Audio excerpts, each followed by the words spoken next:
সন্ত ৰামপাল গুৰু মহাৰাজ হৈছে এনে এজন মহাপুৰুষ যিজনে নিজৰ সত্য ভক্তি, তত্ত্বজ্ঞান, কৰোণা আৰু সেৱাৰ বলত সমাজত এক নতুন আদৰ্শ বলবৎ কৰিছে। সন্ত ৰামপাল গুৰু মহাৰাজৰ নেতৃত্বত তেওঁৰ সকলো সৎলোক আশ্ৰমে কৰা বিস্ময়কৰ সমাজ কল্যাণমূলক কামে সমাজখনক সোণালী ভৱিষ্যতৰ এক নতুন আশা দেখুৱাইছে।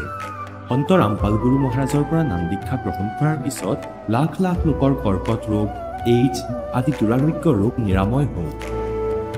সন্তজনাৰ জ্ঞানৰ পৰা অনুপ্ৰাণিত হৈ তেওঁৰ অনুগামীসকলে লাখ লাখ ইউনিট ৰক্তদান কৰে। সন্তজনাই লাখ লাখ ভগ্নী কন্যাৰ যৌতুকমুক্ত বিয়াৰ আয়োজন কৰালে। সন্তজনাই লাখ লাখ মানুহক ড্ৰাগছ আসক্তিৰ পৰা মুক্ত কৰিলে। কোটি কোটি ধ্বংসপ্ৰাপ্ত পৰিয়াল শান্তিত লাগিল। সন্তজনাৰ আশ্ৰমত সমাৱেশৰ সময়ত বিনামূলীয়া চকুৰ চিকিৎসা আৰু দন্ত চিকিৎসাৰ ব্যৱস্থা কৰা হয়। সন্ত ৰামপাল গুৰু মহাৰাজৰ দ্বাৰা পৰিৱেশ সুৰক্ষাৰ উদ্দেশ্যে সময়ে সময়ে বৃহৎ পৰিসৰত বৃক্ষৰোপণ কৰা হয়।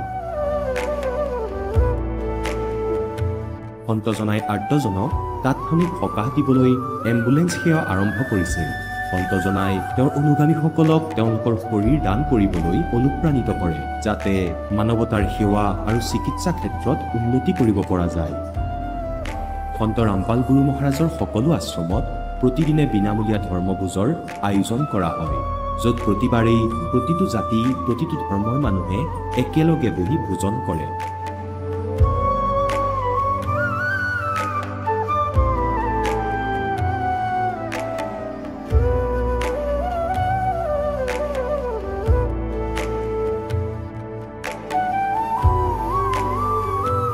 সন্ত ৰামপাল গুৰু মহাৰাজৰ আশ্ৰমত সহস্ৰাধিক বৃদ্ধ বৃদ্ধাই শ্ৰদ্ধা আৰু মৰমেৰে জীৱন যাপন কৰাৰ সুযোগ পায়। তেওঁলোকৰ থকা খোৱাৰ আৰু স্বাস্থ্যৰ সম্পূৰ্ণ দায়িত্ব সন্ত ৰামপাল গুৰু মহাৰাজে বহন কৰে।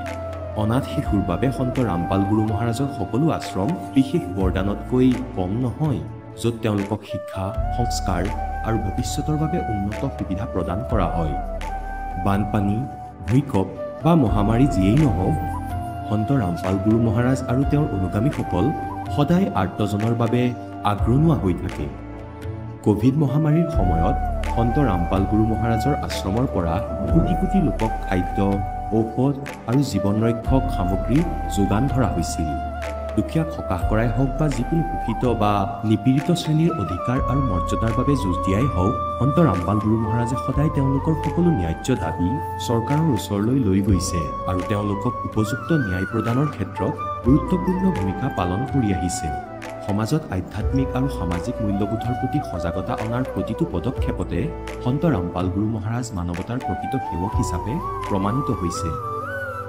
সন্ত ৰামপাল গুৰু মহাৰাজৰ জীৱনে আমাক শিকাইছে যে প্ৰকৃত সেৱা সেইটোহে যিটো নিস্বাৰ্থভাৱে কৰা হয়।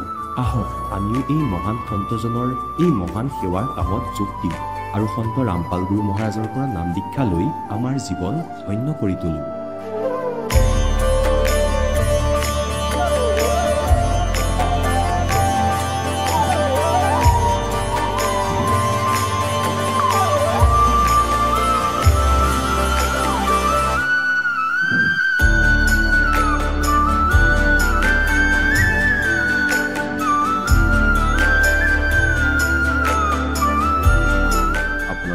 পৰিয়ালৰ সৈতে সৎলোক আশ্ৰমলৈ আন্তৰিকতাৰে আমন্ত্ৰণ জনোৱা হয়।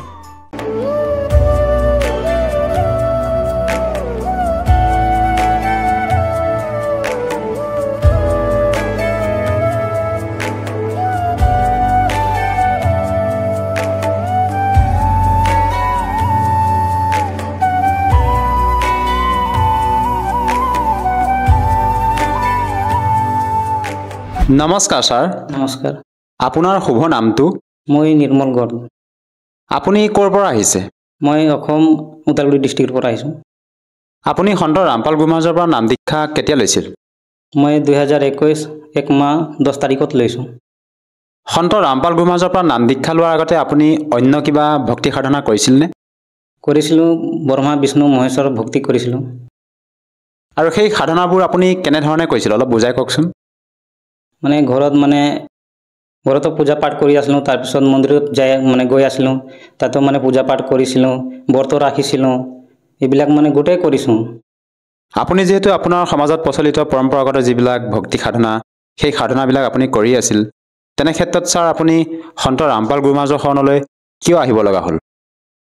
মই বহুত দুখী আছিলোঁ। মই বিচাৰি আছিলোঁ যে ভগৱান মানে পৃথিৱীত এইটো পৃথিৱীত আছে না নাই, বা সকলোৱে মানে পূজা কৰে, চবে মানে কয় যে ভগৱান ভক্তি কৰিব লাগে, পূজা কৰিব লাগে, তেতিয়া ঘৰত মানে সুখ শান্তি হয়। মই ভগৱানক মানে বিচাৰি আছিলোঁ, কিন্তু মই মন্দিৰত মানে য'ত মানে শুনো আৰু মানে সমাজে কয় যে তাতে যাব লাগে, তাতে গ'লে ভাল হয়, কিবা হয়, সেইবিলাকৰ মানে লোকবেদত মানে গৈ আছিলোঁ। মই পূজা ভক্তিবিলাক কৰি আছিলোঁ, কিন্তু লাভ পোৱা নাই একো। যিহেতু আপুনি জনালে যে আপুনি পূৰ্বতে যিবিলাক পৰম্পৰাগত ভক্তি সাধনা কৰি আছিলে তাৰ দ্বাৰা আপুনি কোনো ধৰণৰ লাভ পোৱা নাছিলে আৰু আপুনি তাত সন্তুষ্ট নাছিল, পিছত ছাৰ আপুনি সন্ত ৰামপাল গুৰুমহাৰাজৰ শৰণলৈ কেনেকৈ আহিল? মই যেতিয়া দুখী আছিলোঁ তেতিয়া মানে মই মানে কামটোও কৰি আছিলোঁ, আৰু ইফালে বেমাৰটোতো লগত আছিলে মোৰ, কিন্তু কাকো মই মানে কোৱা নাছিলোঁ যে মই এনেকুৱা বেমাৰ আছোঁ, এনেকুৱা মোৰ ঘৰত মানে দুখী আছে। কিয় মানে ক'লে মানে কিছুমান মানে মানুহবিলাক থাকে যে বেয়া মানে ভাৱবিলাক থাকে, কিবা এটা কৰি দিব পাৰি বুলি মানে এটা ভয় আছিলে, আৰু কাকো কোৱা নাছিলোঁ। কিন্তু লগৰীয়া এটা আছিলে মোৰ লগতে কাম কৰি আছিলে, তেতিয়া মানে সি মানে তাৰ লগতে কাম কৰি কৰি মানে মানে কথাবিলাক ক'লোঁ যে এনেকুৱা তেনেকুৱা মানে বেমাৰবিলাক আছে ঘৰত বুলি। পিছত আপুনি সন্ত ৰামপাল গুৰুমহাৰাজৰ পৰা দীক্ষা কেনেকৈ ল'লে? তেতিয়া সি মানে ল'ৰাটো যেতিয়া লগত মানে কথা বতৰা মানে ক'লোঁ, তেতিয়া মানে সি ক'লে যে মোবাইলত মানে সন্ত ৰামপালজী মহাৰাজৰ মানে সৎসংগ আহে, বা মানে এনেকুৱা জগতগুৰু আহিছে, মানে মানে পৃথিৱীত মানে ভগৱান আহিছে এনেকুৱা বুলি কৈছে। আৰু পিছত মই ক'লোঁ যে আপুনি মানে কোনটো হয় মানে সন্ত মানে জগতগুৰু বুলি মানে সুধিলোঁ তাক। তাৰপিছত সি মানে মোবাইলত দেখালে মোক, মানে যে ৱালপেপাৰত মানে সি থৈছিলে আৰু গুৰু গোবিন্দৰ ফটোটো। তেতিয়া মই ক'লোঁ যে সিজন কোন ভগৱান হয় বুলি। তেতিয়া ক'লে সি কবিৰ হয় বুলি ক'লে, কবিৰ দেৱ, আৰু সি সন্ত ৰামপালজী মহাৰাজ সেই ৰূপতে আহিছে মানে বুলি ক'লে। আৰু তেতিয়া মই ভাবিলোঁ যে ইমান মানে ভগৱানক বিচাৰি আছোঁ, আৰু ভগৱানে মানে সেইটো ৰূপত আহিখিনি মানে হাৰিয়ানাত আছে মানে বুলি গম পাইছোঁ। আৰু পিছত আপুনি দীক্ষা কোন আশ্ৰমত গৈ ল'লে? গুৱাহাটী নামদান চেণ্টাৰত যাই মানে তাৰ পৰা নাম দীক্ষা লৈছোঁ। ছাৰ, যিহেতু আপুনি পূৰ্বতে যিবিলাক সাধনা কৰি আছিলে তাৰ দ্বাৰা আপুনি সন্তুষ্ট নাছিলে আৰু আপুনি পৰমাত্মাৰ সন্ধান কৰি আছিলে, পিছত আপোনাৰ যিজন বন্ধু আছিলে গাঁৱৰ, সেই বন্ধুজনৰ মোবাইলত আপুনি যেতিয়া প্ৰত্যক্ষ কৰিলে যে সদগুৰু সন্ত ৰামপাল গুৰুমহাৰাজৰ ছবি দেখিলে, তাৰপিছতে আপুনি তেখেতৰ অলপ জ্ঞান বুজি তেখেতৰ শৰণাগত হৈ আপুনি নাম দীক্ষা ল'লে। এতিয়া বৰ্তমান আপুনি সন্ত ৰামপাল গুৰুমহাৰাজৰ পৰা নাম দীক্ষা লৈ যি আপুনি সাধনা কৰি আছে, আৰু পূৰ্বতে আপোনাৰ যিবিলাক সমস্যা আছিলে সেই সমস্যাবিলাক নাম দীক্ষা লোৱাৰ পিছত আপোনাৰ দূৰ হ'লনে? হয় ছাৰ, মই যোনদিনা নাম দীক্ষা লৈছোঁ সেইদিনা মানে মোৰ মানে যোৱা টাইমত যেতিয়া নাম দীক্ষা ল'ব মানে ঘৰৰ পৰা ওলাইছোঁ, তেতিয়া মানে মোৰ দেহাটো অলপ মানে কিবা কিবি লাগি আছিলে। কিন্তু তথাপি মই ভাবিলোঁ কিবা এটা কাৰণত মানে কিবা এটা হৈ আছে, মই মানে গুৰুদেৱক ইয়াদ কৰি মই গৈছোঁ, যি হ'লে হ'ব আজি মই যাই আছোঁ মানে। কিন্তু মনটো লাগি আছে যে তাতে গ'লে মানে কিবা এটা হ'বই হ'ব বুলি, মানে বিশ্বাসটো এটা লাগিছিলে মোৰ। কি মানে সৎসংগবিলাক চাইছোঁ গুৰুদেৱৰ, মানে তেতিয়া সৰু মোবাইল আছিলে মোৰ মানে, তো নামটো মানে গম পাইছোঁ যে সন্ত ৰামপালজী মহাৰাজ বুলি জগতগুৰু মাৰি দিছোঁ, গোটেই মানে লিষ্টত আহি গৈছে, মানে বহুতখিনি জগতগুৰু ওলালে। কিন্তু মই তাতে চালোঁ যে কোনে কেনেকুৱা জ্ঞান দি আছে, মানে এনেইতো নামটো জানো গুৰুদেৱক। তেতিয়া মানে দেখা পালোঁ তলত কিবা কৰোঁতে, তেতিয়া মানে গুৰুদেৱৰ ফটোটো দেখা পালোঁ। তাৰ পৰাই মানে ভিডিঅ'টো চালোঁ, আৰু তেতিয়া মানে গুৰুদেৱে মানে গীতাবিলাক মানে খুলি মানে দেখাই আছিল যে মানে স্বৰপুৰুষ অক্ষৰ পুৰুষ পৰম অক্ষৰ পুৰুষ বুলি মানে আঙুলি মানে ৰাখি মানে গীতা অধ্যায় 15 আৰু শ্লোক নম্বৰ 17 বিলাকৰ মানে কিবাটো দেখাই আছিলে। তেতিয়া মই মানে বুজি পোৱা নাই যে মানে নতুন জ্ঞানটো নাছিলে মোৰ। তেতিয়া মই ভাবিলোঁ যে গুৰুদেৱে কি দেখাই আছে, স্বৰপুৰুষ অক্ষৰ পুৰুষ পৰম অক্ষৰ পুৰুষ, একো মানে বুজি পোৱা নাই এনেকুৱা হ'ল আৰু কথাটো। ছাৰ, আৰু এটা কথা, আধুনিকতাৰ এই যুগতো যে এজন সন্তৰ পৰা নাম দীক্ষা লোৱাৰ পিছতে আপোনাৰ শাৰীৰিকভাৱে যি সমস্যা আছিলে সেইবিলাক দূৰ হৈছে। আপোনাৰ যি শাৰীৰিক মানে সমস্যা আছিলে তাৰ বাবে হয়তো আপুনি উন্নত চিকিৎসা কৰা হ'লেও ঠিক হ'ল হয় নিশ্চয়, যিহেতু আমাৰ বৰ্তমান আধুনিকতা এই যুগত চিকিৎসা পদ্ধতি উন্নত হৈছে। আপোনাৰ যি সমস্যা আছিলে, আপোনাৰ শাৰীৰিক যি মানে বেমাৰ আছিলে, সেই বেমাৰৰ কাৰণে আপুনি ডক্টৰৰ কাষলৈ গৈছিলনে? মই ডাক্তৰ তাতো গৈছোঁ, তাৰপিছত আল্ট্ৰাচাউণ্ড এইবিলাক গোটেই কৰিছোঁ, কিন্তু মানে শৰীৰৰ পৰা বেমাৰটো একো মানে পোৱা নাই, মানে ধৰা পৰা নাই। তাৰপিছত আৰু এইফালে কবিৰাজত তাতো বহুত দাউৰিছোঁ, মানে বহুতখিনি মানে দাউৰিছোঁ, মানে 3 দিন 4 দিন এনেকুৱা মানে কবিৰাজ তাতে থাকোঁ আৰু ট্ৰিটমেণ্ট কৰি, মানে তথাপি মানে ঘৰত আহিলে আৰু যেনেকৈ এনেকৈ হৈ যায়, মানে খালি খৰচাটো হৈ আছে মানে, কিন্তু লাভ একো পোৱা নাই।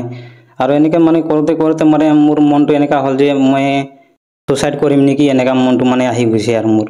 যে ভগৱান নাই এইটো মানে সংসাৰত মই এনে মানে জিন্দগীটো মানে নৰক নিচিনা মই জিন্দগী ভুগি আছোঁ মই এনেকৈ মানে থাকি কি হ'ব মোৰ মানে সুখ শান্তি নাই মইতো পৃথিৱীৰ লগত নাথাকোঁ মই মানে ছুচাইড কৰিম বা কিবা মানে কিবা কৰিম বুলি মনত মানে প্ৰেৰণাটো আহি আছিলে তথাপি মনৰ পৰা মানে ভিতৰত এটা মানে পৰমাত্মাৰ দয়া আছিলে যে ৰ বেটা অলপ দেউতাও কৈ আছিলে যে কেতিয়াবা মানে ভাল হ'ব এইটো মালিকে দয়া কৰিব ৰ'ব বুলি মানে মোক মানে কিবা দি থৈছে মানে তেতিয়া মই সেইটোৱে মানে হিচাপত মানে মা দেউতাৰ হিচাপতে মই বিচাৰি আছিলোঁ মানে ভগৱানক ছাৰ যিহেতু আপুনি পৰমাত্মাৰ সন্ধান কৰি আছিলে বৰ্তমান আপুনি সন্ত ৰামপাল গুৰুমাজৰ দীক্ষা লৈ পৰমাত্মাৰ সন্ধান পালে এতিয়া আপুনি সৎভক্তি কৰি শাৰীৰিকভাৱে সুস্থ হৈছে এইটো ছাৰ সঁচাকৈ এটা আচৰিত কথা আধুনিকতাৰ এই যুগতে যে এজন সন্তৰ পৰা নাম দীক্ষা লোৱাৰ পিছতে শাৰীৰিকভাৱে সুস্থ হ'ব পাৰি বা বিভিন্ন সমস্যাৰ পৰা পৰিত্ৰাণ পাব পাৰি ছাৰ এই ক্ষেত্ৰত মই আৰু আপোনাৰ পৰা আৰু এটা কথা জানিব বিচাৰিছোঁ যিহেতু আপুনি সন্ত ৰামপাল গুৰুমাজৰ পৰা নাম দীক্ষা লোৱাৰ পিছতে আপুনি শাৰীৰিকভাৱে সুস্থ হৈছে আপোনাৰ যি বেমাৰ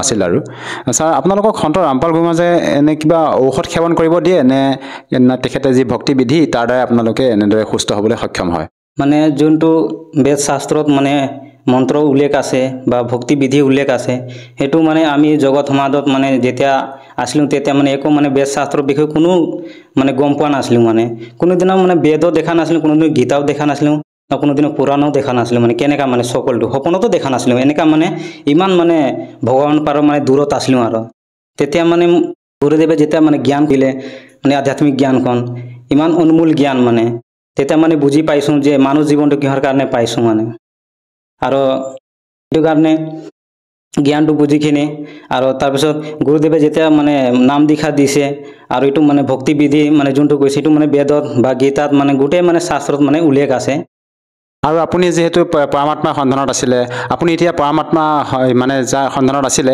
সেই পৰমাত্মাক আপুনি পালেনে অঁ পাইছোঁ যোন পৰমাত্মাক মই বিচাৰি আছিলোঁ মানে মোৰ অন্তৰাত্মাৰ পৰা সেই পৰমাত্মাক মই দৰ্শন পাইছোঁ মানে এতিয়া পৰমাত্মা কোন হয় পৰমাত্মা কবিৰ দেৱ হয় আৰু সন্ত ৰামপালজী মহাৰাজ ৰূপত এতিয়া মানে পৃথিৱীৰ লগত মানে বিৰাজমান আছে আৰু আমি যিহেতু পূৰ্বৰ পৰা ব্ৰহ্মা বিষ্ণু মহেশকে পৰমাত্মা বুলি ভক্তি সাধনা কৰি আহিছোঁ আৰু আমাৰ হিন্দু সমাজত প্ৰচলিত পৰম্পৰা হিচাপে বহুতে আমাৰ শ্ৰীকৃষ্ণকে পৰমাত্মা বুলি ভক্তি সাধনা কৰি আহিছে তেনে ক্ষেত্ৰত আপুনি ক'লে পৰমাত্মা কবিৰ দেৱ হয় কবিৰ চাহেব হয় এই কথাষাৰ আমাৰ দৰ্শকসকলে আৰু আমি কেনেকৈ মানি ল'ম মানে এইটো মানে কবিৰ দেৱৰ মানে প্ৰমাণ আছে বেদ শাস্ত্ৰত প্ৰমাণ আছে ইজুৰ বেদত আছে মানে কোৰাণত আছে কোৰাণ শৰীফত আছে মানে হাক্কা কবিৰ বুলি লিখা আছে তাতে আৰু মানে বাইবেলতো আছে কবিৰ বুলি লিখা আছে তাৰপিছত মানে গীতাতো লিখা আছে কবি বুলি লিখা আছে মানে গীতা অধ্যায় 8 আৰু শ্লোক নম্বৰ 9ত মানে লিখা আছে এইটো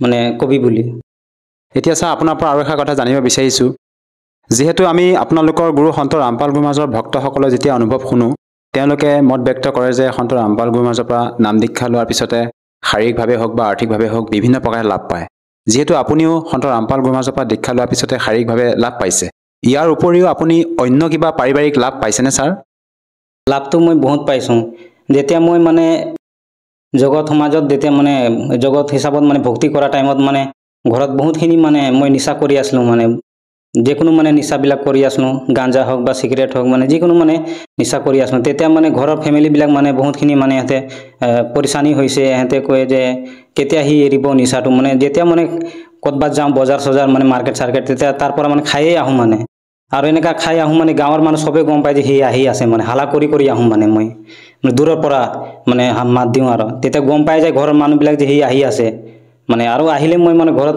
শান্তিকে নাথাকোঁ মানে ঘৰৰ ফেমিলিক চবকে মানে কোবাম মই এনেকুৱা মানে কিবা মানে আছিলে আৰু মূৰত কিবা তেতিয়া মানে ঘৰৰ ফেমিলি চবে মানে পৰিচানী আছিলে যে সি কেনেকুৱা ভাল হ'ব আৰু মোৰ যিবিলাক মানে ৰিষ্টাদাৰবিলাক আছিলে যিবিলাক ফেমিলি কিবাবিলাক আছিলে ৰিলেটিভবিলাক এইবিলাকো চবেই বেয়া পাই আছিলে যে মানে মানুহটো কেনেকুৱা বেয়া হৈ গ'ল কেতিয়া ভাল হ'ব মানে টেনশ্যনত আছিলে মানে সিহঁতে মই ভিতৰত মানে মই ভাবোঁ যে যিবিলাক মানে নিচা বস্তু আছে এইবিলাক মই এৰি দিম কচম খাইছিলোঁ মানে কিমানবাৰ খালোঁ হিচাপ নাই যেতিয়া মানে গুৰুজীৰ পৰা নাম দীক্ষা লৈ গৈছোঁ তেতিয়া ঘৰত যাই ক'লোঁ যে মই গুৰুদেৱৰ পৰা নাম দীক্ষা লৈছোঁ আজিৰ পৰা এই নিচাৱালা বস্তু মই মানে ত্যাগ দিছোঁ আৰু আজিৰ পৰা মানে গ্ৰহণ নকৰোঁ বুলি কৈছোঁ তেতিয়া আমাৰ ভগৱতমতীয়ে ক'লে তোৰ ডাইলেক্টটো মই বহুত শুনা পাইছোঁ বুলি কৈছে মানে মোক তই আগতেও এনেকুৱা ঠগাইছে কিমানবাৰ আৰু এতিয়া মানে আৰু ঠগাই আছা মই কৈছোঁ এইটোৱে অন্তিম আছিলে আৰু ইয়াৰ পৰা নাই আৰু বুলি কৈছোঁ তেতিয়া সি বিশ্বাস কৰা নাই এসপ্তাহমান মোক চালে আৰু যেতিয়া মই নাম দীক্ষা লৈ আহিছোঁ তেতিয়া মোৰ এনেকুৱা লাগিলে যে পৰমাত্মাৰ পৰা ডাইৰেক্ট কানেকশ্যন হৈ গ'ল মোৰ এনেকা মানে আৰু চাই আছোঁ চব বেলেগ বেলেগ লাগি আছে মৰে মোক অনুভৱত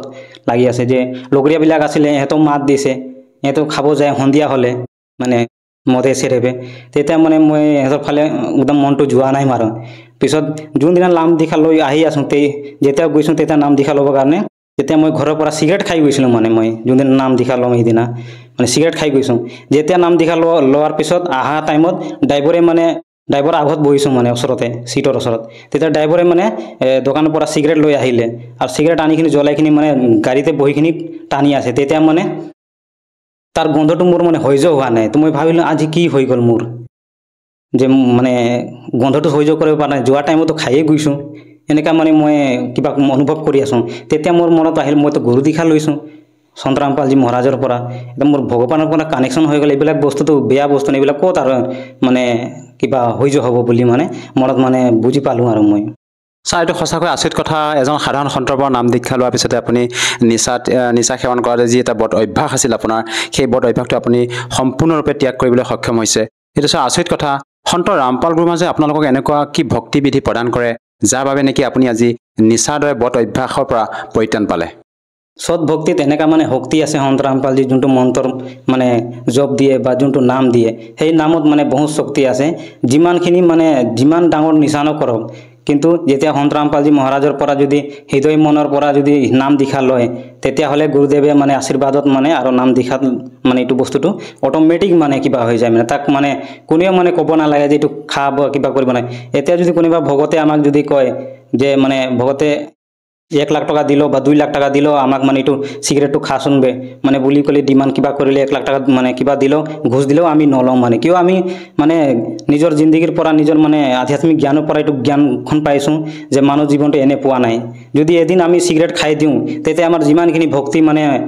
আমি কৰিছোঁ এইবিলাক সব নষ্ট হৈ যাব এইটো কাৰণে আমাৰ মানে এইবিলাকত মানে ভয় সোমাই গৈছে মালিকৰ মানে প্ৰতি আমাৰ প্ৰেম ভাৱ আছে এইটো কাৰণে আমি এইবিলাক বস্তুত মানে গ্ৰহণ নকৰোঁ আৰু কোনোবা যদি বিচাৰে তাকো আমি নিদিওঁ মানে ছাৰ এইখিনিতে আৰু এটা কথা জানিব বিচাৰিছোঁ আমি শুনিছোঁ যে আপোনালোকৰ গুৰু সন্ত ৰামপাল গুৰুমাজে মানে শ্ৰাদ্ধ শ্ৰাদ্ধ এইবিলাক মানে কৰ্মকাণ্ড কৰিবলৈ মানা কৰে এই ক্ষেত্ৰত ছাৰ আমাৰ হিন্দু সমাজত প্ৰচলিত এই পৰম্পৰাবিলাক আমি যদি নকৰোঁ তেন্তে ছাৰ আমাৰ যিবিলাক আমাৰ পূৰ্বপুৰুষ তেওঁলোকৰ মুক্তি কেনেকৈ হ'ব বা আমি এইবিলাক নকৰিলে আমাৰ সমাজে কেনেকৈ মানি ল'ব যে শ্ৰাদ্ধ কৰিব নালাগে বা এইবিলাক কৰিবলৈ মানা আছে এইটো বহুত ভাল কুৱেশ্যন সুধিলে আপুনি যে এইবিলাক মানে যিবিলাক শ্ৰাদ্ধ পিণ্ড এইবিলাক কৰিব গীতা অধ্যায় 9 আৰু শ্লোক নম্বৰ 25 এইটো মানে অলৰেডি মানা আছে মানে যে যোনে মানে দেৱতাক পূজা কৰিলে দেৱতাক প্ৰাপ্ত হ'ব আৰু ভূতক পূজা কৰিলে ভূতক প্ৰাপ্ত হ'ব আৰু যোনে মানে গীতা মানে ভগৱানক ভক্তি কৰে সেই ভগৱানক প্ৰাপ্ত হ'ব বুলি কৈছে মানে এইটো কাৰণে মানে শাস্ত্ৰ বিৰোধ পূজা মানে গীতা অধ্যায় 9 আৰু শ্লোক নম্বৰ 25 মানা আছে মানে সেইটো কাৰণে আমাৰ সন্ত ৰামপালজী মহাৰাজে মানে শ্ৰাদ্ধ পিণ্ড এইবিলাক কৰিব নিদিয়ে কিয় মানে যেতিয়া মানে মানুহৰ মানে ডেথ হৈ যায় তেতিয়া কয় যে সবে তাৰ মানে ডেথ হৈছে তাৰ অন্তিম সংস্কাৰ কৰিব যাব লাগে বুলি কয় তেতিয়া অন্তিম সংস্কাৰটো মানে কি হ'ল সেইটো মানে একেবাৰে লাষ্ট এণ্ডিং আৰু তাৰ পৰা নাই আৰু কৰিব একো লগা নাই যোনটো মানে ধৰি লওক কৰি আছে সেইবিলাক হৈ গ'ল মানে শাস্ত্ৰ বিৰোধ তাৰ পৰাই ষ্টাৰ্ট হয় মানে তেনেহ'লে কিয় কৈছে যে অন্তিম সংস্কাৰ বুলি সেইদিনাৰ পৰা কিয় কৰি আছে সেইটো অন্তিম সংস্কাৰ সবে বুলি কয় কিন্তু অন্তিম সংস্কাৰটো কি হৈছে এইটো কিহৰ কাৰণে কৈছোঁ এইটো মানে কোৱাটো কৈ দিয়ে মানে হাৱা নিচিনা কিন্তু এইটো বস্তুটো লক্ষ্য কৰিব পৰা নাই সমাজে যে এইটো অন্তিম সংস্কাৰ মানে কি এটা মালিকৰ দয়াত এতিয়া সবে এইবিলাক জ্ঞানবিলাক মানে পাই আছে এতিয়া বুজি পাই আছে সমাজে ঠিক তেনেকাই মানে সেইটো কাৰণে আমাৰ সন্ত ৰামপালজী মহাৰাজে মানে এইবিলাক মানে কৰ্মকাণ্ড এইবিলাক কৰিব মানে মানা আছে আৰু এইটো কৰিলে পিতৰ লগত ভূত পূজাহে বুলি কয় এইটো বুলি কৈছে ছাৰ যিহেতু আমাৰ ভাৰতবৰ্ষত লাখৰ তুলনাত আধ্যাত্মিক গুৰু আছে তেনে ক্ষেত্ৰত ছাৰ আমি এজন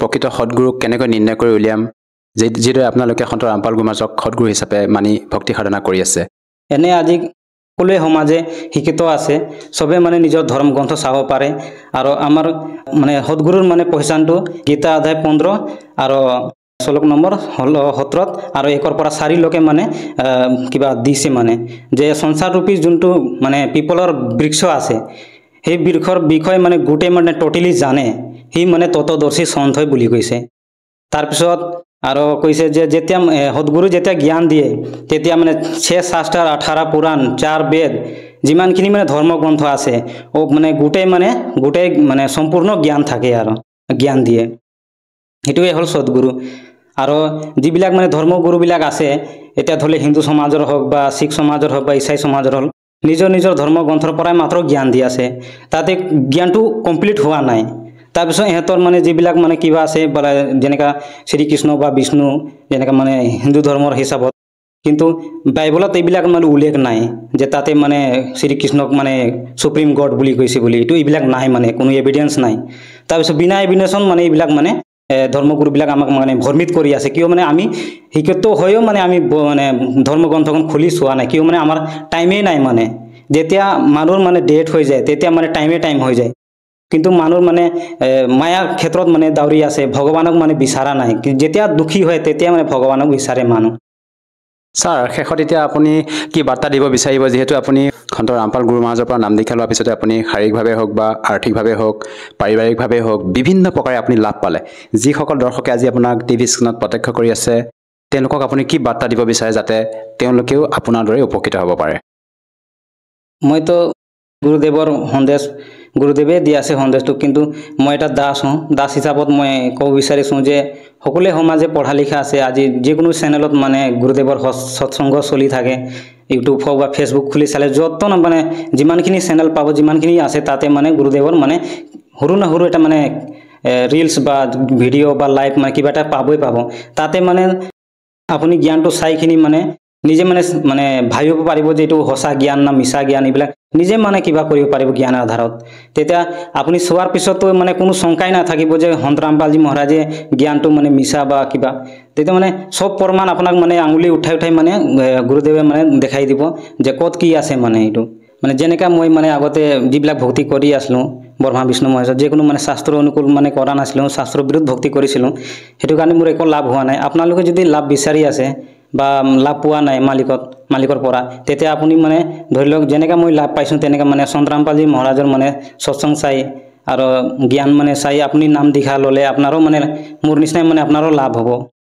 কিয় মানে মই বহুত দুখী আছিলোঁ আৰু এতিয়াও মানে বহুতখিনি মানুহ বেমাৰত মানে দুখী আছে কিন্তু এইটো ৰাস্তাটো মানে সঁচা ৰাস্তাটো মানে গম পোৱা নাই যেতিয়া গম পাব তেতিয়া সিহঁতেও এনেকৈ জুৰিব আৰু লাভটো ল'ব মালিকৰ পৰা কিয় মানে মালিকে বহুত যুগৰ পৰা মানে বহুত মানে কিবাত কৰি মানে আহে আৰু মালিক আৰু বাৰ এনেকুৱা মানে গোল্ডেন চান্স নাপায় এবাৰে আহে মানে সেইটো কাৰণে যিমান পাৰে মানে আগতীয়াকৈ ওলাই আহিলে বহুতখিনি ভাল মানে আপোনাৰ মানে জীৱনত মানে যিকোনো বেমাৰ দুখ মানে কষ্ট দুখ বিপদ আছে এইবিলাক সব মানে আৰাম হৈ যাব মানে শান্তি হৈ যাব যেনেকৈ মই হৈছোঁ ঘৰত তেতিয়া মানে গোটেই শান্তি কোনো হাই কাজিয়া নাই কোনো মানে পাৰেচানী নাই কোনো মানে কিবা নাই ঠিক তেনেকৈ মানে ছাৰ যিহেতু আপোনালোকৰ গুৰু সন্ত ৰামপাল গুৰু মহাৰাজৰ ঘৰ হৈছে হাৰিয়ানা প্ৰান্তত আমি অসমৰ পৰা তেখেতৰ পৰা যদি নাম দীক্ষা ল'ব বিচাৰোঁ কেনেকৈ ল'ব পাৰিম ছাৰ এনেতো বিভিন্ন মানে প্লেটফৰ্মত মানে সন্ত ৰামপালজী মহাৰাজৰ জ্ঞান চলি আছে মোবাইলত মানে ইউটিউবত সন্ত ৰামপালজী মহাৰাজ মানে মাৰিলে আহি যাব সৎসংগবিলাক তাতে মানে সৎসং চাইখিনি মানে তাতে মানে তলত মানে নম্বৰ চলি থাকে সেইটো নম্বৰত আপুনি ডায়েল কৰি মানে আশ্ৰমৰ বিষয় বা নামদান চেণ্টাৰৰ বিষয়ে মানে আপুনি সুধিব পাৰিব তাৰ পৰা কণ্টেক্ট কৰি আপুনি নামদান চেণ্টাৰৰ বিষয়ে সুধিখিনি তাতে যাই আপুনি নাম দীক্ষা লৈ মানে ভক্তি মানে ষ্টাৰ্ট কৰিব পাৰিব ধন্যবাদ থাকিল ছাৰ নমস্কাৰ ছাৰ এতিয়া জগতগুৰু তত্ত্বদৰ্শী সন্ত ৰামপাল গুৰু মহাৰাজৰ সৎসংগৰ মাধ্যমেৰে সেই অদ্বিতীয় আধ্যাত্মিক জ্ঞানৰ বিষয়ে জানি লওঁ যাৰ মাধ্যমেৰে আপোনালোকেও প্ৰাপ্ত কৰিব পাৰিব এনেকুৱা আধ্যাত্মিক মানসিক আৰু ভৌতিক সুখ যি এতিয়ালৈকে কেৱল আপোনালোকে মীৰাবাই ধ্ৰুৱ প্ৰহ্লাদ আদি কেইজনমান ভক্তৰ জীৱন কথাতহে শুনিছে এতিয়া শুনক তত্ত্বদৰ্শী সন্তৰ সৈতে শাস্ত্ৰ অনুকূল ভক্তি সৎসংগ এনেকুৱা অদ্বিতীয় আধ্যাত্মিক জ্ঞান যাৰ প্ৰমাণ আছে সকলো ধৰ্মৰ সকলো পবিত্ৰ শাস্ত্ৰত এইটো কোনো ভাতৰ গীত নহয় এয়া গড গিভেন স্পিৰিচুৱেল নলেজ হয় ইয়াত বুজি পোৱা কেঁচুৱাৰ খেল নহয় যেতিয়ালৈকে মালিকৰ শৰণত নাহিবা পৰমাত্মাৰ দয়া অবিহনে আমি শাস্ত্ৰবিধিক জানিব নোৱাৰিম এই সত্য মানি লোৱা ই জীৱৰ পক্ষে সম্ভৱ নহয় যে সৎগ্ৰন্থক জানিব পাৰে ইয়াতো পৰমাত্মাই ভিতৰৰ পৰা প্ৰেৰণা যোগায় ভিতৰৰ যি অজ্ঞানতা তাক অতৰাই পেলায় এই আত্মা মান্তি হৈ যায় প্ৰসন্ন হৈ যায় दास गरीब मेर सतगुर की खोले बदर कवाड़ी যাৰ ওপৰত পৰমাত্মাৰ দয়া কৃপা হয় তেওঁৰ সেই ভাগ্য খুলি দিয়ে ইয়াত কোৱা হৈছে যে উত্তম পুৰুষ অন্যতা পৰমাত্মা ইতি উদাহৰতে যাক পৰমাত্মাক কোৱা হয়। এতিয়া চাওক তেওঁ পৰমাত্মা। ইয়াক কচাই বুলি কোৱা হৈছে, যেনে কচাই ছাগলী পোহে, সকলোবোৰ সুবিধা দিয়ে সেই ছাগলীবোৰক, পুখুৰী বনাই দিয়ে, ছেট লগাই দিয়ে, ঘাঁহ খোৱা ঠাই বনাই দিয়ে। যেতিয়া কচাইজন ছাগলীবোৰৰ ওচৰলৈ যায়, ছাগলীবোৰে ভাবে যে এইজন আমাৰ মালিক বহুত ভাল, আমাক বহুতো সুবিধা দি ৰাখিছে। আৰু এনেকে তেওঁ সিহঁতক হাত লগাই চেক কৰে। ছাগলীবোৰে তাক মৰম কৰে, জিভাৰে চেলেকে আদৰ কৰে, যেন এওঁ আমাৰ ভাল মালিক, আমাৰ কিমান শুশ্ৰূষা কৰে। কিন্তু সিহঁতে নাজানে যে সিহঁতৰ মাংসয়ে চাবলৈ আহে, যে সিহঁতৰ কিমান ওজন হৈছে। সিহঁতে ভাবে যে এওঁ আমাৰ যত্ন কৰিবলৈ আহিছে, মৰম কৰিবলৈ আহিছে।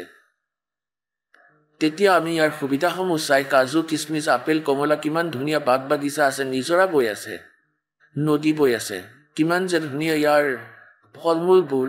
আমি এনেকুৱাই ভাবোঁ যে ভগৱান বহুত দয়ালু, ইমান সা সুবিধা দি থৈছে। তেতিয়া দয়া কলৈ যায়? যেতিয়া কাৰোবাৰ ল'ৰা ঢুকায়, কাৰোবাৰ কোনোবা ঢুকায়, গোটেই সংসাৰ পৰিয়াল নাশ হৈ যায়, তেতিয়া এই দয়া কলৈ যায়? পুণ্যাত্মাসকল, এই জ্ঞান আজিলৈকে আমাক কোনেও কোৱা নাই। কালৰ দূতে সৎলোকৰ ঠিকা লৈ ৰাখিছে, এওঁলোকে 2-3টা বিভাগ চলাই আছে, এওঁলোকৰ ক খৰ জ্ঞান নাই। শ্ৰদ্ধালুসকল চকু মুদি বহি পৰিল, তেওঁলোকক পৰম চহকী মানি, যিয়ে ক খও নাজানে। এতিয়া ইয়াত কোৱা হৈছে যে ইয়াক পৰমাত্মা কোৱা হয়। এতিয়া যেনেকৈ পৰমাত্মা ভগৱানৰ কাম হৈছে সুখ দিয়ক, দুখ নহয়। এনেকুৱাই সেই ছাগলীবোৰে ভাবিছিলে যে আমাৰ মালিক দয়ালু হয়। যেতিয়া আবেলি অৰ্ডাৰ আহে, তেতিয়া সি নাচায় যে কাৰ ল'ৰা লৈ যাব লাগে, কাৰ ছোৱালী, কাৰ মা, কাৰ দেউতা। তেওঁ লাকুটি লৈ উলিয়াই লৈ যায় শপত শপত বাচি। আৰু বাকী ছাগলীকেইটা যেতিয়া ওলাই যায়, তেতিয়া সিহঁতে গম পাই যায়। তেতিয়া কোনোবা ইফালে পলায়, কোনোবা সিফালে পলায়, আৰু পলাই গুচি যায়। যাব কলৈ? চাৰিওফালে সিহঁতৰ মজবুত বেৰা বনাই ৰাখিছে, সীমা বনাই ৰাখিছে, যাবই নোৱাৰে, বাউণ্ডেৰী বনাই ৰাখিছে। তেন্তে পুণ্যাত্মাসকল, পৰমাত্মা তেওঁক কোৱা হয় যি সুখ দিয়ে, দুখ নিদিয়ে। গতিকে সেয়া সৎলোকত আছে পৰমাত্মা। সেই পৰমেশ্বৰ সৎলোকৰ ভিতৰত আছে, আৰু তেওঁকেই পৰমাত্মা কোৱা হয়। এই লোক ত্ৰিয়ম অৱশ্যৱৰ্তী অৱশ্যৱত, তেওঁ 3 লোকত প্ৰৱেশ কৰি সকলোৰে ধাৰণ পোষণ কৰে। তেওঁ হৈছে অবিনাশী পৰমাত্মা। গতিকে পুণ্যাত্মাসকল, এতিয়া প্ৰসংগ চলি আছে যে পৰমাত্মা স্বয়ং আহে এই সৎজ্ঞান ক'বৰ কাৰণে। আৰু আমি ইয়াত কেনেকৈ আবদ্ধ হলো? এই জ্ঞানো পৰমাত্মাই স্বয়ঙে আহি কয়। ইয়াৰ বাবে পৰমেশ্বৰে নিজৰ দ্বাৰা ৰচিত সৃষ্টিৰ কিছু জ্ঞান দিলে। যেতিয়ালৈকে আমি এই তত্ত্ব জ্ঞানৰ এই পুঁজিৰে পৰিচিত নহওঁ, তেতিয়ালৈকে আমি আধ্যাত্মিক জ্ঞানক জানিব নোৱাৰিম। আমি কোন? পুণ্যাত্মাসকল, এতিয়ালৈকে আমি শুনি আছিলোঁ এই ঋষি মহৰ্ষিৰ পৰা যে আত্মজ্ঞান হ'ব লাগে। তেতিয়া পৰমাত্মাই কয়, कूप की छाया और कूप के माही ऐसा आत्मज्ञान, जैसे कुएं की छाया। কুৱাতে সীমিত, ইয়াৰ বাহিৰত একো প্ৰভাৱ নাই, কুৱাৰ ছাৰ। कूप की छाया कूप के माही ऐसा आत्मज्ञान, আত্মজ্ঞানটো এয়া হৈছে যে আমি কোন হয় আৰু ক'ৰ পৰা আহিছোঁ, আমাৰ ইয়াত জীয়াই থকাৰ উদ্দেশ্য কি। এয়া হৈছে আত্মজ্ঞান। আৰু আকৌ পৰমাত্মাৰ জ্ঞান, যে সেই পৰমাত্মা কোন হয়, ক'ত আছে, কেনেকৈ পোৱা যায়, তেওঁক আমি পাবলৈ চেষ্টা কৰি আছোঁ। ইয়াৰ পৰা আমাৰ লাভ কি হ'ব? এয়া পৰমাত্মাৰ জ্ঞান। গতিকে ইয়াত সৎসংগৰ ভিতৰত আত্মা আৰু পৰমাত্মা দুয়োটাৰে জ্ঞান কোৱা হয়। এতিয়া সকলোৱে গম পালে যে আমি ইয়াত কিয় আবদ্ধ হৈ আছো আমি জীৱ এয়া সকলোৱে কয় যে আমি জীৱ আৰু জীৱৰ ধৰ্ম হৈছে জন্ম আৰু মৃত্যু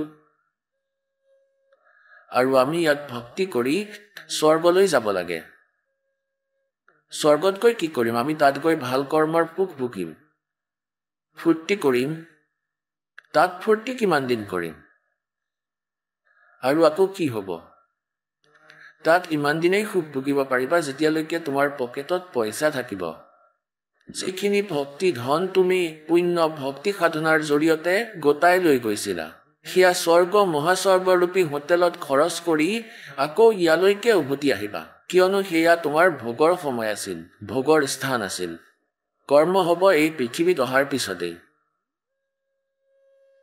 ইয়াত আমি যি ইনকাম কৰি তালৈ যাম য'ত আমাৰ সাধনাৰ ফল শেষ হ'ব সেই ঠাইলৈ যাম আৰু আমি তাত সময় বৰবাদ কৰি পুঁজি শেষ কৰি আকৌ ইয়ালৈ উভতি আহিম অৰ্থাৎ এই জন্ম আৰু মৃত্যু সদায় বৰ্তি থাকিব আৰু এওঁলোকে অন্তিম বিধান বনাইছে যে জন্ম আৰু মৃত্যু সকলোৰেই হয় আৰু কোনোৱে মুক্তিৰ বিষয়ে ক'লে তেওঁ কয় যে পৰমাত্মাৰ লগত এনেদৰেই জীৱ মিলি যায় যেনেকৈ এটা টোপাল সমুদ্ৰত পৰমাত্মা নিৰাকাৰ আৰু আকৌ এনেকৈও কয় যে সমাধিত তেওঁৰ দৰ্শন হয় যদি সমাধিত দৰ্শন হয় তেনেহ'লে তেওঁ নিৰাকাৰ কেনেকৈ হ'ল আকৌ কথাটো ঘূৰাই কয় যে আমি ডিভাইন লাইট দেখিছোঁ ডিভাইন লাইট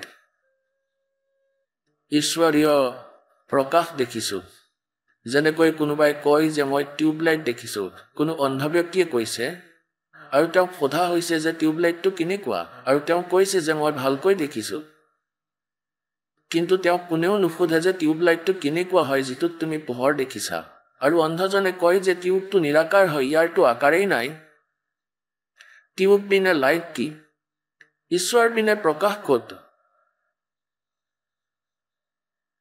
তেন্তে এইবোৰ আমাৰ ভ্ৰমিত জ্ঞান আছিল সেই পূৰ্ণ পৰমাত্মাই 600 বছৰ আগতে কৈছিলে কি কৈছিলে धर्मदास ये जग बोराना कोई न जाने पद निर्वाणा যেনেকৈ আপুনি ৰাতিপুৱাৰ সৎসংগত ঋগ্বেদ মণ্ডল নম্বৰ 9 সূক্ত নম্বৰ 86 মন্ত্ৰ 26 আৰু 27ত ঋগ্বেদ মণ্ডল নম্বৰ 9 সূক্ত 82 মন্ত্ৰ নম্বৰ 1 2 আৰু 3ত আপুনি নিজে দেখিছে যে পৰমাত্মাৰ মহিমাত লিখা আছে যে সি পৰমেশ্বৰ ওপৰৰ তৃতীয় মুক্তিধামত থাকে তেওঁ দুয়োলোকৰ তৃতীয় স্থানত বিৰাজমান পৃষ্ঠত তাৰ পৰা গতি কৰি অত্যাধিক তীব্ৰ গতিৰে চলি থকা পদাৰ্থৰ দৰে বিদ্যুতৰ দৰে আকাশীয় বজ্ৰৰ দৰে গতি কৰি আহে আৰু ভাল আত্মাসকলক প্ৰাপ্ত হয় পবিত্ৰ আত্মাসকলক লগ কৰে শ্ৰেষ্ঠ আত্মাসকলে পায় তেন্তে এনেকুৱা লীলা কোনজন ভগৱানে কৰিছে কেৱল কবিৰ পৰমেশ্বৰজীয়ে আৰু যাক আমি ভগৱান মানো তেওঁলোকৰ কোনো লীলাত বেদৰ অনুসৰি তেওঁলোকৰ মহিমা নাই কেৱল কবিৰ চাহেবৰ মহিমা বেদ অনুসৰি হয় এজন ধৰমদাস নামৰ বহুত ডাঙৰ ধনী ব্যক্তি আছিল শ্ৰেষ্ঠ আছিল বৈশ্যকুলত জন্ম হৈছিলে ভগৱান শ্ৰীকৃষ্ণ শ্ৰীৰাম বিষ্ণু আৰু শংকৰৰ দৃঢ় পূজাৰী আছিল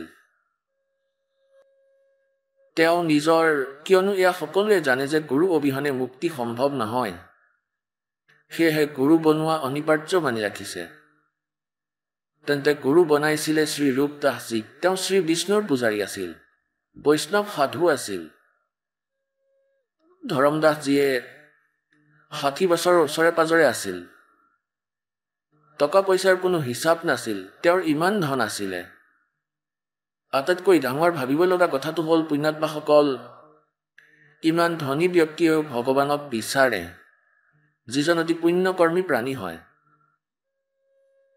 যেনেকৈ তেওঁৰ গুৰুৱে কৈছিলে তাৰ ওপৰত তেওঁ পূৰ্ণৰূপে দৃঢ় আছিল প্ৰতিটো বচন ফাইনেল মানিছিল পুণ্যাত্মাসকল এটা নিয়ম আছে যে শ্ৰদ্ধালু অৰ্থাৎ শিষ্য গুৰুজীৰ বচনত কোনো ধৰণৰ অবিশ্বাস নকৰিব এয়া নিয়ম হয় আৰু এই নিয়মৰ দুৰ্ব্যৱহাৰ কৰিলে এই নকলি সন্তই শ্ৰদ্ধালুৱে কয় যে গুৰুদেৱে যি কয় সেয়া সত্য যেতিয়া গুৰুৱেই সত্য নহয় তেন্তে জ্ঞান কেনেকৈ সত্য হ'ব পাৰে যেতিয়া গুৰুৱেই সত্য নহয় তেওঁলোকে কখও নাজানে তেন্তে তেওঁলোকৰ জ্ঞান হ'বই নোৱাৰে সত্য কিন্তু সেই অজ্ঞান শ্ৰদ্ধালুসকলে তেওঁ গুৰু মানি আছে সৎগুৰু মানি আছে কিন্তু তেওঁলোক অতি অজ্ঞানী আজি দাসৰ যি ৱৰ্ড শুনি আছে প্ৰথমবাৰৰ বাবে তেওঁলোকে ভাবিব যে ৰামপালে নিজকে সকলোতকৈ বিদ্বান বুলি ভাবিছে নহয় দাস কোনো বিদ্বান নহয় কিন্তু গড গিভেন জ্ঞান নিশ্চয় আছে দাসৰ ওচৰত বিদ্বানটো পৰমাত্মাহে আৰু তেখেতে জ্ঞান দি থৈছে সেই জ্ঞানত মাথো চিঞৰি চিঞৰি কৈ আছে এই দাসে যে এয়া এনেকুৱা এনেকুৱা এনেকুৱা ভগৱানে কৈ দিছে তেওঁৰেই দিয়া হোৱা ধন দাসে আপোনালোকক বিতৰণ কৰি আছে কোনোবাই যদি ল'ব পাৰে লৈ লওঁ যেনেধৰণে সেই মৰমৰ আত্মাক তেওঁৰ গুৰুৱে সাধনৰ বিষয়ে কৈছে সেই আধাৰ অনুসৰি আগবাঢ়িছে গুৰুদেৱে কৈছিল যে হৰে কৃষ্ণ হৰে ৰাম ৰাধে শ্যাম সীতাৰাম ৰাধে ৰাধে শ্যাম মিলাতে এয়া ঘটি খুৱাই আছিল কোৱা হৈছিল এই মন্ত্ৰই পাৰ কৰিব ওম নমঃ শিৱায় ওম ভগৱতে বাসুদেৱায় নমঃ এয়া প্ৰায় ২০-২৫ ধৰণৰ মন্ত্ৰ দি গৈছিলে আৰু একাদশীৰ ব্ৰত আৰু ৬৮টি তীৰ্থ ভ্ৰমণত যোৱা অনিবাৰ্য হয়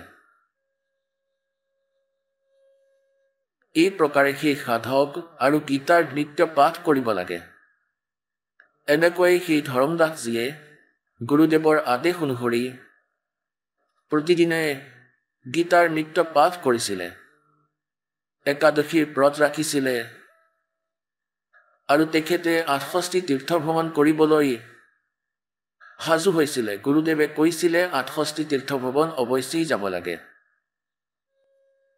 আৰু তেওঁ এনেকৈ ঘূৰি ঘূৰি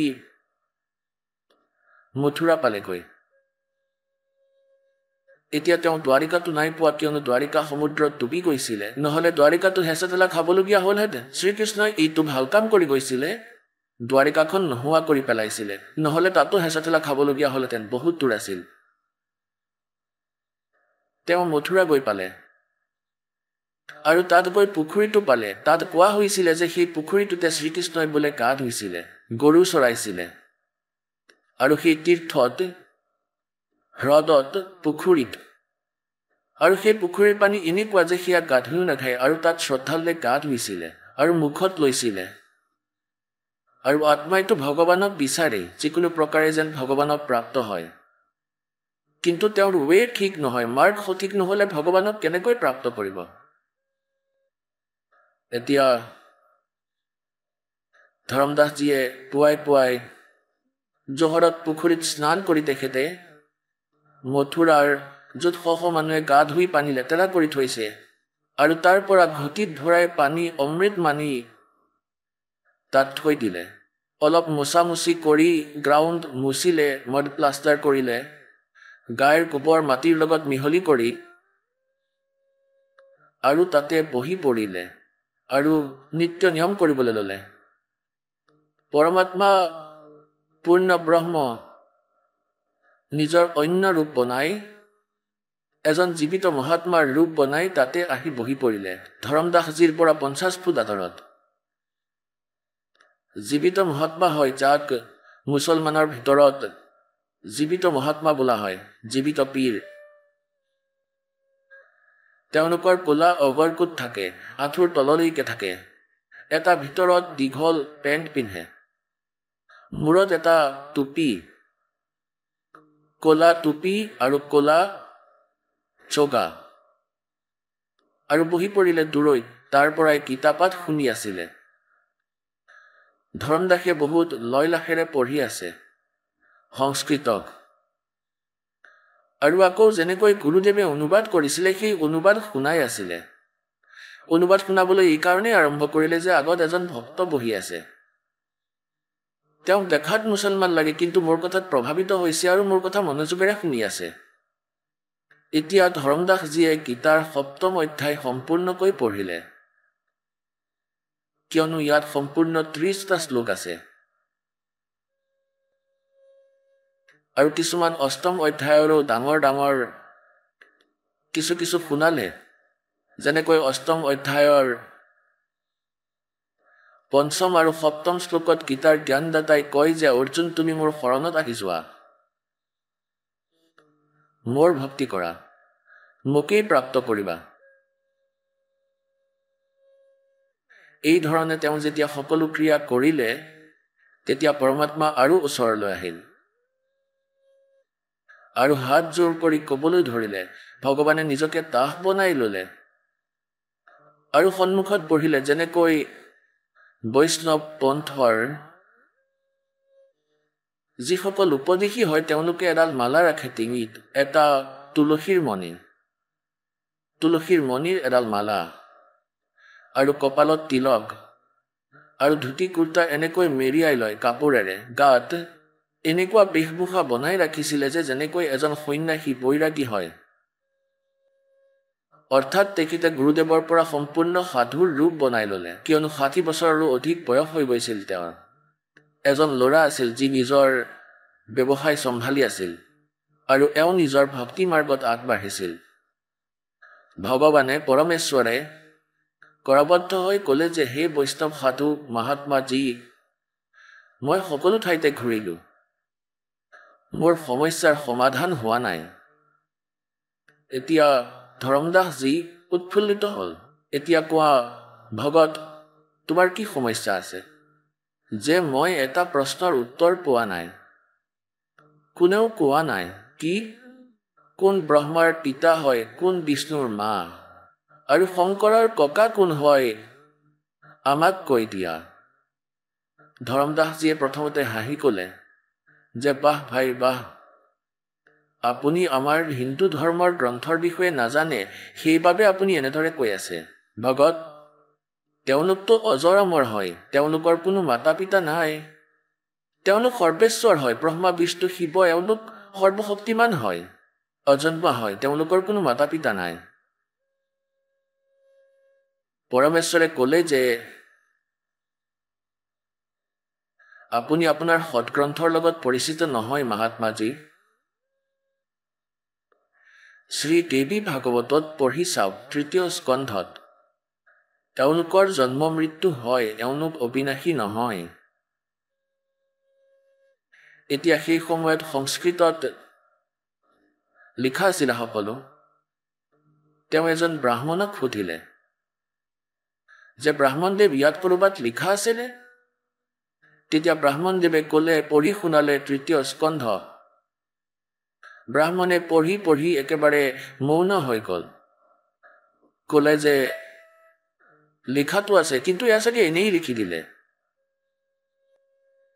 তেতিয়া ধৰমদাসে সেই কথা মন কৰিলে যে এনেকৈ গীতাত পুৰাণত এনেকৈ কেনেকৈ লিখিব পাৰে তেতিয়া পৰমাত্মাই আকৌ ক'লে যে এয়া শুনক আপুনি ৭ম অধ্যায় পঢ়ি আছে ৭ম অধ্যায় এই গীতাৰ পঢ়িলে আপোনাৰ কি লাভ হ'ব যদি ময়ো পঢ়ো আপোনাৰ অনুগামী হওঁ তেন্তে এই গীতাৰ নিতৌ পাঠ কৰিলে কি লাভ হ'ব এয়া কওক মোক ধৰমদাসজীয়ে ক'লে যে ইয়াৰ পৰা মুক্তি পাবা কোনো এজন ৰজাহে পঢ়িছিলে তেওঁৰ সন্তান হ'ল আন এজনে পঢ়িছিলে তেওঁৰ এনেকুৱা হ'ল পৰমাত্মাই প্ৰশ্ন কৰিলে যে কোনোবা এজন কৃষকৰ পুত্ৰ আছিল এজন কৃষক আছিল বুঢ়া অৱস্থাত এটা ল'ৰা জন্ম হ'ল একমাত্ৰ পুত্ৰ এতিয়া কৃষকে ভাবিলে যে এতিয়া মোৰ মৃত্যুৰ পিছত যদি মোৰ এই ল'ৰা মোৰ কাম কাজৰ লগত পৰিচিত নহয় মই ডেকা হোৱাৰ আগতেই মোৰ মৃত্যু হৈ যাব তেওঁ নিজৰ গোটেই অভিজ্ঞতা এখন বহীত লিখি ৰাখিলে আৰু ক'লে যে বোপাই যেতিয়া তুমি ডাঙৰ হ'বা খেতি কৰিবা তেতিয়া এই বহীখন অৱশ্যেই পঢ়িবা এতিয়া সেই কৃষকৰ ল'ৰাই বহীখন পঢ়ি আছে, নিজৰ পিতৃৰ মৃত্যুৰ সময়ত তেখেতৰ অনুভৱৰ লেখাখন ডেইলি পঢ়ে। তেন্তে সেইখন সদায় পঢ়াৰ উদ্দেশ্য কি? পৰমাত্মাই কয় যে ইয়াৰ উদ্দেশ্য এয়াই হ'ব, যেনেধৰণে দেউতাকে কৈছে সেই ধৰণেই বীজ পোতে, ইয়াৰ ৰোপণ কৰে, ইয়াক সেই ধৰণে সেই ছিজনত তাৰ ৰোপণ কৰে আৰু সেই ধৰণে সময়ে সময়ে খেতি কৰে। হয়, এনেকুৱাই হয়, নহ'লে লিখাৰ অৰ্থ কি? আৰু সি ঘেঁহুৰ স্থানততো ধান লগায়। ঘেঁহুৰ বীজৰ ঠাইত যদি ভাঙৰ খেতি কৰি আছে, তেনেহ'লে কেনেকুৱা হ'ব সেই কৃষক? তেওঁতো অৱশ্যেই মূৰ্খই হ'ব। ইয়াকতো তেনেকৈয়ে ৰুব লাগিব, কাৰণ ইয়াত লিখা আছে। তেন্তে ভগতজী, আপোনাৰ যি গীতাত লিখা আছে, আপুনি যদি সেই বীজ ৰুৱে, সেই শাস্ত্ৰ অনুকূল সাধনা কৰে, সেই নামেই জাপ কৰে, তেতিয়াহে লাভ হ'ব। বীজ ভক্তিৰ মাত্ৰ নামহে।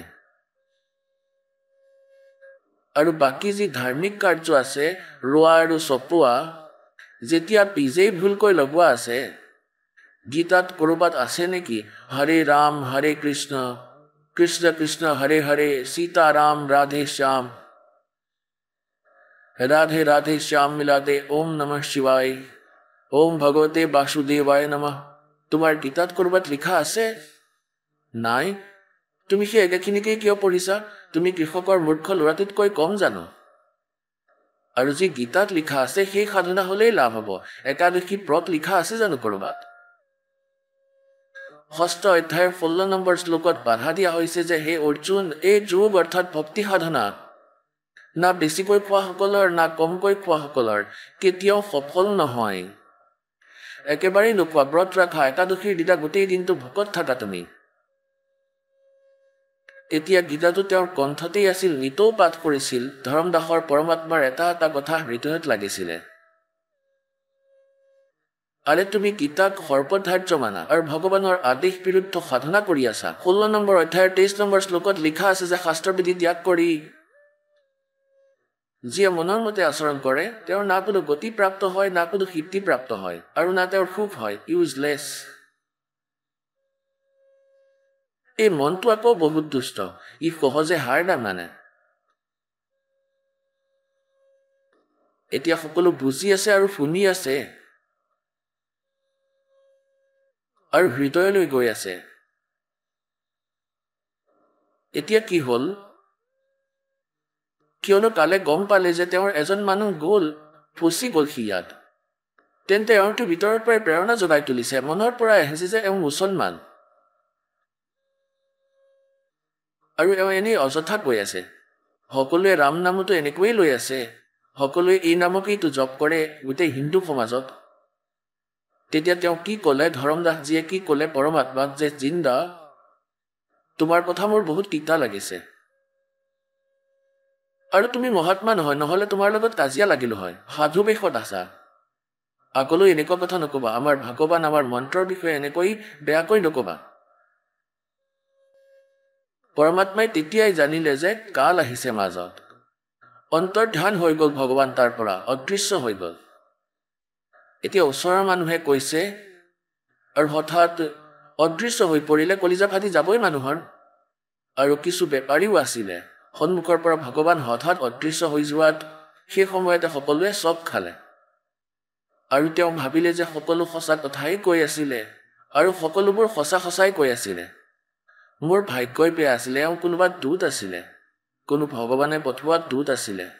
মই ডাঙৰ ভুল কৰিলোঁ আৰু সকলো সঁচা কথা কৈ আছিলে। এতিয়া পৰমাত্মাই এয়াও কৈছিলে যে যিটো পুখুৰীত তুমি গা ধুই আহিছা, তাতেই ঠিক তাই তুমি কিমান জীৱক হত্যা কৰিলা।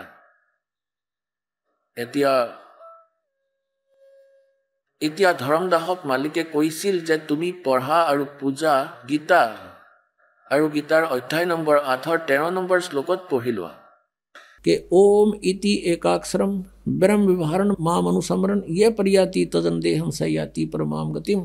মোৰ ব্ৰহ্মৰ কেৱল ওম এটা অক্ষৰেই আছে, নাথিং এলছ। আৰু যিয়ে ইয়াৰ উচ্চাৰণ কৰি স্মৰণ কৰি শৰীৰ এৰি যায়, স ইয়াতি পৰমাম গতি, তেওঁৰ পৰম গতি প্ৰাপ্ত হয়, যি ওমৰ পৰা পোৱা পৰম গতি। আৰু তুমি জপ কৰা হৰে ৰাম হৰে কৃষ্ণ ৰাধে শ্যাম সীতাৰাম ৰাধে ৰাধে, এয়া কিবা কথা হ'ল? এতিয়া কোনো এজনে প্ৰশ্ন কৰিলে কৃষ্ণৰ পূজাৰীক যে আপোনাৰ ইষ্টদেৱ কোন? প্ৰথমতে তেওঁ ক'লে ৰাধা, আকৌ ক'লে শ্ৰীকৃষ্ণ মোৰ ইষ্টদেৱ। ৰাধা হ'লে কৃষ্ণ হ'ল তোমাৰ ইষ্টদেৱ? আচৰিত কথা কৈ আছা, মূৰ্খৰ দৰে কথা। ৰাধাটো শ্ৰীকৃষ্ণৰ সেয়া আছিল প্ৰেমিকা, আৰু কোনো বন্ধু তেওঁৰ আগত তেওঁৰ প্ৰেমিকাৰ নাম লৈছে, মিছা কথা কিয় ক'ব তেওঁ? তাতে তেওঁলোকৰ বন্ধুত্ব বিচ্ছিন্ন হ'ব। অৰ্থাৎ শ্ৰীকৃষ্ণৰ পূজা কৰে আৰু ৰাধাক শ্ৰদ্ধা কৰে। আৰে তুমিও বৰ আচৰিত কথা কৈছা, হাত ভৰি নোহোৱা কথা কৈছা। আৰু তেওঁ এনেকুৱাকৈ কৈছিলে ধৰমদাসজীয়ে, যেতিয়া পৰমাত্মাই ইয়াক শুনাইছিলে বুজাইছিলে, তেতিয়া তেওঁৰ সকলো কথা মিলি গৈছিলে, সত্য আছিলে। এতিয়া তেওঁ সেই ক্ৰিয়া নাই কৰা ভকতৰ, যি প্ৰতিদিন কৰিছিলে, আৰু এয়া ভাবিলে যে সেই ভগৱান এবাৰ আকৌ আহা। ভিতৰৰ পৰা গোটেই ৰাতি চিন্তা কৰি আছিলে। মাত্ৰ এবাৰ তেওঁ ভগৱান সেই পৰমাত্মা তেওঁ কোন আছিল এয়াতো মই জানিব নোৱাৰিম, মাত্ৰ এবাৰ আকৌ আহক। এতিয়া আপোনালোকে শুনিলে জগতগুৰু তত্ত্বদৰ্শী সন্ত ৰামপাল গুৰু মহাৰাজৰ মংগল প্ৰবচন। আহক এতিয়া শুনো ভগতসকলৰ অনুভৱ, যিসকলে সন্ত ৰামপাল গুৰু মহাৰাজৰ প্ৰমাণিত জ্ঞানৰ পৰা প্ৰভাৱিত হৈ নাম দীক্ষা লৈ বহুতো লাভ প্ৰাপ্ত কৰিলে। নমস্কাৰ ছাৰ। সৎ চাহেব, ছাৰ কি নাম আপোনাৰ? মোৰ নাম কৃষ্ণা দাস হয়। কৃষ্ণা, আপুনি ক'ৰ পৰা আহিছে? মই বলোদা বজাৰ ছত্তীশগড়ৰ। কৃষ্ণা, আপুনি সন্ত ৰামপালদেৱ মহাৰাজৰ পৰা নাম দীক্ষা কেতিয়া ল'লে? মই মুক্তিদাতা সন্ত ৰামপালদেৱ মহাৰাজৰ পৰা নাম দীক্ষা 12-10-2020 লৈছোঁ। সন্ত ৰামপালদেৱ মহাৰাজৰ পৰা নাম দীক্ষা লোৱাৰ আগতে আপুনি কি ভক্তি সাধনা কৰিছিল? মই হিন্দু ধৰ্মৰ হনুমান দেৱৰ ভক্তি সাধনা কৰিছিলোঁ, হনুমান চালিচাৰ পাঠ কৰিছিলোঁ। তেন্তে আপুনি সন্ত ৰামপালদেৱ মহাৰাজৰ শৰণলৈ কিয় আহিলে? আমাৰ এজন ভগতদেৱ আছে আশুতোষ বন্ধাৰা, তেওঁৰ পৰা মই গম পালোঁ সন্ত ৰামপালদেৱ মহাৰাজৰ পৰা নাম দীক্ষা লোৱাৰ বাবে। তেওঁ মদ খাইছিলে, সেয়া এৰা খালে, সেইবাবে ময়ো নাম দীক্ষা ল'লোঁ। ছাৰ, আপুনি সন্ত ৰামপালদেৱ মহাৰাজৰ পৰা নাম দীক্ষা লোৱাৰ পিছত কিবা লাভ পালেনে? মইতো বহুত লাভ পালোঁ। তাৰে ভিতৰত ডাঙৰ লাভটো হ'ল, মই আগতে মদ খাইছিলোঁ আৰু 2-3 বছৰ আগতে মই মদ বহুত বেছিকৈ খাইছিলোঁ, বিয়াৰ ইত্যাদি খাইছিলোঁ। এদিনত 8-10টামান বিয়াৰ খাই দিছিলোঁ। সেয়া এৰাৰ পিছত মই ৱাইন খোৱা আৰম্ভ কৰিছিলোঁ। মদটো 10-12টা বটল মই 24 ঘণ্টাতে খাই দিছিলোঁ। মই মদ বহুত বেছিকৈ খাইছিলোঁ, যাৰ বাবে মোৰ টোপনি নাহিছিল। ডিউটিৰ পৰা অহাৰ পিছত ৰাতি শুব নোৱাৰিছিলোঁ। টোপনি গ'লেও 12-1টামান বজাত আকৌ উঠিছিলোঁ। শুই উঠাৰ পিছত মোৰ লগত মদ আছিলেই, সেই মদ আকৌ খালেহে টোপনি আহিছিল। তাৰপিছত ৰাতিপুৱা আকৌ 5-6 বজাত উঠিছিলোঁ। এনেদৰে মোৰ টোপনিয়ে পূৰ্ণ হৈছিল। আৰু মই যেতিয়া সন্ত ৰামপালদেৱ মহাৰাজৰ পৰা উপদেশ ল'লোঁ, মোৰ মদ একেবাৰেই এৰা খালে। মাছ মাংসও খাইছিলোঁ, সেয়াও একেবাৰে বাদ দিলোঁ। এতিয়া মই বহুত সুখী। আগতে মই মানসিক সমস্যাতেও ভুগিছিলোঁ। মানসিক টেনশ্যনৰ বাবে টোপনি অহা নাছিল বহুত বেছি, মূৰত কিবা কিবি চলি আছে, যাৰ তাৰ ওপৰত খং উঠিছিলে। এতিয়া সকলো সমস্যা ভাল হ'ল। এতিয়া মই ভালদৰে ভক্তি কৰি আছোঁ। এয়া মোৰ লগত বহুত ডাঙৰ চমৎকাৰ হ'ল। ছাৰ, আপুনি সন্ত ৰামপালদেৱ মহাৰাজৰ পৰা নাম দীক্ষা লোৱাৰ পিছত বহুত লাভ পালে। আপুনি ছত্তীশগড় পুলিচত হেড কনষ্টেবল হয়। আপুনি কৈছিল যে আপুনি বহুত বেছি মদ খাইছিল আৰু যেতিয়া আপোনাৰ টোপনি নাহে তেতিয়া আপুনি আকৌ মদ খাইছিলে, তেতিয়াহে টোপনি আহিছিল। এইটো কেনেকৈ সম্ভৱ হৈ আছে যে মানুহে আন ক'তোৱে নিচাই এৰুৱাব নোৱাৰে আৰু বহুত চেষ্টাও কৰে, কিন্তু সন্ত ৰামপালদেৱ মহাৰাজৰ শৰণলৈ যেতিয়াই আহে নিচা এৰি দিয়ে? এইটো কেনেকৈ সম্ভৱ? মুক্তিদাতা সন্ত ৰামপালদেৱ মহাৰাজে যি প্ৰবচন দিয়ে, যি নাম উপদেশ দিয়ে, সেয়া ডাইৰেক্ট পৰমাত্মাৰে নাম উপদেশ হয়। আৰু সেই নাম উপদেশ মই আজিলৈকে পোৱা নাছিলোঁ। এই মুক্তিদাতা সন্ত ৰামপালদেৱ মহাৰাজ পৰমাত্মাৰে ৰূপ হয়, তেওঁৱেই অৱতাৰ হয়, যাক আমি এতিয়ালৈকে বুজিব পৰা নাছিলোঁ। তেওঁৰ পৰা নাম উপদেশ পালোঁ। তেওঁৰ নাম উপদেশ মন্ত্ৰৰ পৰা যি জপ কৰোঁ তাৰ পৰা যি লাভ পাইছোঁ, এতিয়াহে মই বুজি আছোঁ। তেওঁ আমাৰ সাক্ষাৎ পৰমাত্মাই অৱতৰিত হৈছে সন্ত ৰামপালদেৱ মহাৰাজ। সন্ত ৰামপালদেৱ মহাৰাজৰ পৰা নাম দীক্ষা কেনেকৈ ল'ব পাৰি? সন্ত ৰামপালদেৱ মহাৰাজৰ পৰা নাম দীক্ষা লোৱাৰ বাবে তেওঁ যি সৎসংগ দিয়ে তাৰ তলত হালধীয়া শাৰী এটা আহে। আপুনি যিখন জিলাত থাকে তাৰে নামদান কেন্দ্ৰৰ ফোন নম্বৰ দিয়া থাকে। আপুনি যদি ফোন কৰে তেতিয়া আপুনি বিনামূলীয়াকৈ নামদান উপদেশ পাই যাব। ধন্যবাদ ছাৰ। সৎ চাহেব। সন্ত ৰামপাল গুৰু মহাৰাজ হৈছে এনে এজন মহাপুৰুষ যিজনে নিজৰ সত্য ভক্তি, তত্ত্বজ্ঞান, কৰোণা আৰু সেৱাৰ বলত সমাজত এক নতুন আদৰ্শ বলবৎ কৰিছে।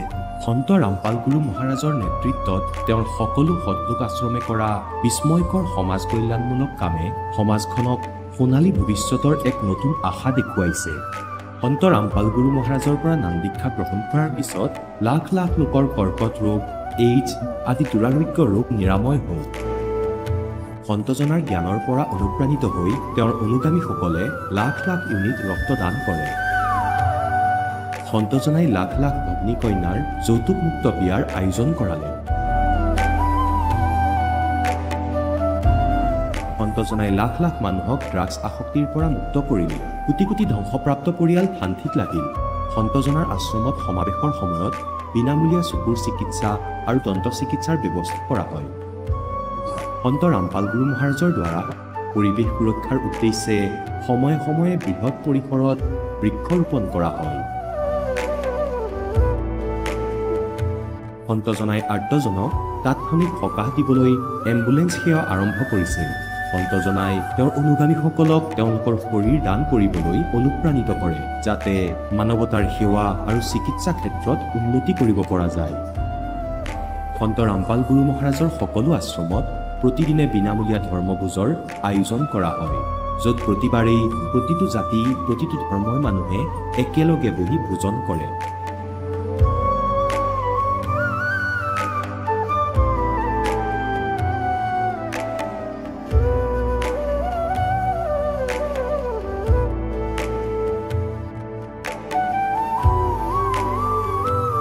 সন্ত ৰামপাল গুৰু মহাৰাজৰ আশ্ৰমত সহস্ৰাধিক বৃদ্ধ বৃদ্ধাই শ্ৰদ্ধা আৰু মৰমেৰে জীৱন যাপন কৰাৰ সুযোগ পায়। তেওঁলোকৰ থকা খোৱাৰ আৰু স্বাস্থ্যৰ সম্পূৰ্ণ দায়িত্ব সন্ত ৰামপাল গুৰু মহাৰাজে বহন কৰে।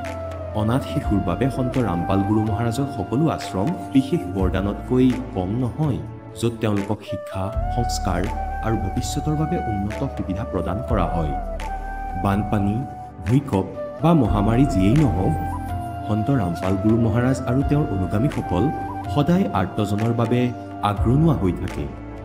কোভিড মহামাৰীৰ সময়ত সন্ত ৰামপাল গুৰু মহাৰাজৰ আশ্ৰমৰ পৰা কোটি কোটি লোকক খাদ্য, ঔষধ আৰু জীৱন ৰক্ষক সামগ্ৰী যোগান ধৰা হৈছিল। দুখীয়াক সকাহ কৰাই হওক বা যিকোনো শোষিত বা নিপীড়িত শ্ৰেণীৰ অধিকাৰ আৰু মৰ্যাদাৰ বাবে যুঁজ দিয়াই হওক, সন্ত ৰামপাল গুৰু মহাৰাজে সদায় তেওঁলোকৰ সকলো ন্যায্য দাবী চৰকাৰৰ ওচৰলৈ লৈ গৈছে আৰু তেওঁলোকক উপযুক্ত ন্যায় প্ৰদানৰ ক্ষেত্ৰত গুৰুত্বপূৰ্ণ ভূমিকা পালন কৰি আহিছে। সমাজত আধ্যাত্মিক আৰু সামাজিক মূল্যবোধৰ প্ৰতি সজাগতা অনাৰ প্ৰতিটো পদক্ষেপতে সন্ত ৰামপাল গুৰু মহাৰাজ মানৱতাৰ প্ৰকৃত সেৱক হিচাপে প্ৰমাণিত হৈছে।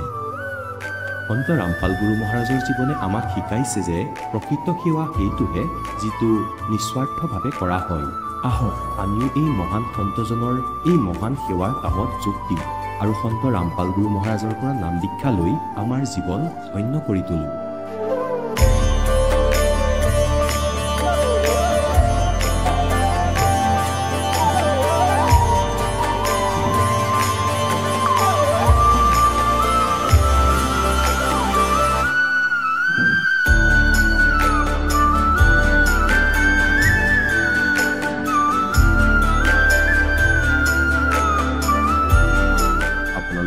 পৰিয়ালৰ সৈতে সৎলোক আশ্ৰমলৈ আন্তৰিকতাৰে আমন্ত্ৰণ জনোৱা হয়।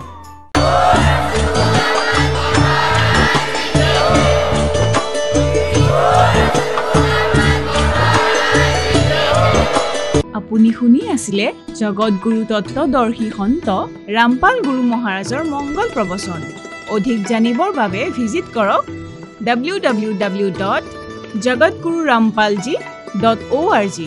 সন্ত ৰামপাল গুৰু মহাৰাজৰ শুভ আশীৰ্বাদত সমগ্ৰ বিশ্বতে 500তকৈ অধিক নাম দীক্ষা কেন্দ্ৰ আছে, য'ত সন্ত ৰামপাল গুৰু মহাৰাজৰ দ্বাৰা বিনামূলীয়াকৈ নাম দীক্ষা দি থকা হৈছে। আপোনাৰ ওচৰৰ নাম দীক্ষা কেন্দ্ৰৰ ঠিকনা জানিবলৈ সম্পৰ্ক কৰক 7082208528।